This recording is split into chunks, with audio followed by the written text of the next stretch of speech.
this video, I'm going to be going over the contents of my assault pack that I used in the previous video. So just on the outside right here, I have a carabiner with some electrical tape and some 550 cord just attached onto there.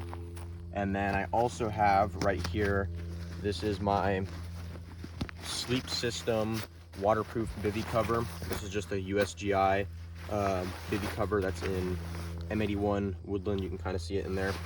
So that is what I use to sleep on to stay off the ground. I didn't bring an ISO mat. It wasn't cold enough out to, need one, but the ground was damp. So I decided to sleep on that, and then I will get into what I actually used as a warming layer that night. On the outside of the assault pack, there is this zipper. This is the ILBE Generation 1 assault pack. And inside of this little pouch, I have some fire starting matches that I made. It's just pine tar on the outside, and it's these little pine sticks that I shaved down. Put the pine tar on there so it would quickly burn and burn really hot to easily start a fire. In here, I also have a solar battery charger. I brought this that night just to charge my GoPro and my phone. I have some more 550 cord, which is kind of just stuffed in there, really. I didn't like tie it up or anything neatly, but that is what I used to set up my poncho above me. So I tied these, this long strand to two ends of a tree, and I set my poncho on top, tied the hood to a branch above the poncho. That way no water could seep through it. And then I just decided to sleep under that because it did sprinkle a couple times that night.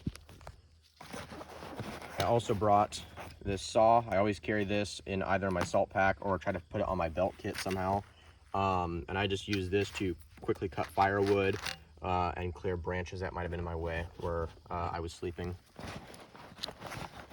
I also bring a gun cleaning kit. This is just a issued 5.56 gun cleaning kit. It's the older style. So I bring this. This has all my CLP, all my brushes, and all my extensions for the brushes on it, and it has a couple of rags in there as well. That night, I had eaten a single main meal from a humanitarian MRE, and they just look like this. And I cooked that inside of my World War II era style mess tin. But normally I carry two of these, so I've already replaced the one I ate.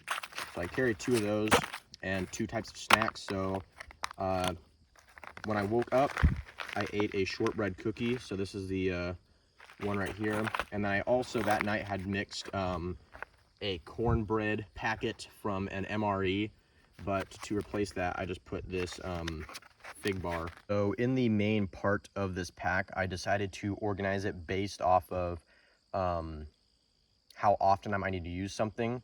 So if I need to quickly access something while I'm carrying the pack or while I'm stationary or whatever it is, that's going to be on the top.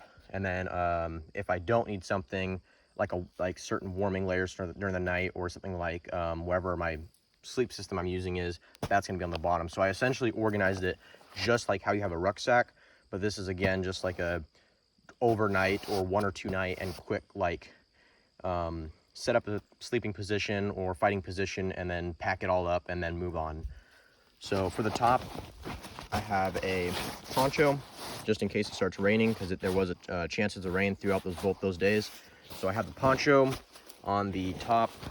Then below that, I have my e-tool, and I have it in the pouch still so it doesn't rattle as much and create a mess inside of my pack. So it keeps everything else, if I'm having a sleep system or something, it keeps that clean, because it is really uncomfortable to have dirt and chunks of stuff in a sleep system.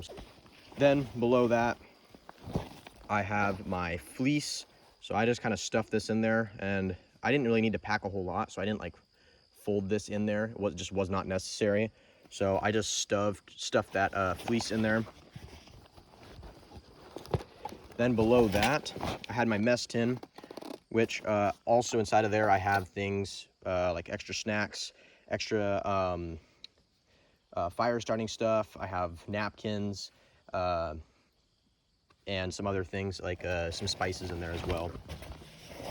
Then tucked just at the same level-ish with that mess tin, I have some gloves. So I have obviously my normal combat gloves, but if it did get cooler out and while I was sleeping, if I wanted something on my hands, I did have gloves if I wanted them. And then lastly, at the very, very bottom, I stuffed a poncho liner in the bottom, and I tied the sides and folded it over, tied them together, and this essentially acted as my sleep system. So this was my sleeping bag. So I just pretty much just stuffed my legs and went like halfway up to almost to my chest that night, and I also wore my fleece as well at the same time. So again, like, it wasn't very cold that night, and it was really just the biggest thing I was worried about was a chance of rain. So I had a poncho above me and I had a waterproof layer below me, and that kept me dry. I had a fire if I needed it, so I had hot coals to quickly be able to start a fire again, and I obviously had plenty of fire starting stuff with me. So but yeah, this just acted as my sleep system, if you will, that night.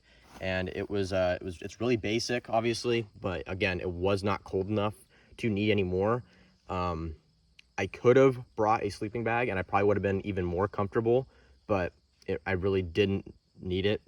So this and the fleece worked perfectly fine. Overall, this pack setup was really lightweight, really simple. I could have carried more stuff, so if it was, if I was sleeping during a time of the year where it was a little bit cooler out, maybe by 10 to 20 degrees, I could have brought more layers. And if I wanted a better shelter, I could have brought another poncho. I could have brought tent stakes to take those two ponchos and make a makeshift pup tent. But I could have done plenty of things, but really, I believe that today, especially for other people that enjoy doing this, I think this is a great setup. And not saying like butt packs and carrying your rucksack at the same time don't work, but I believe if you want to not have to carry that rucksack all the time and you just want something that's going to get you through a night or two, then you can leave your rucksack somewhere and simply just take something like this and those things that are in your rucksack, pack those necessary things, put them in here, and go out for only a night or two. And this also allows you to stay way more mobile.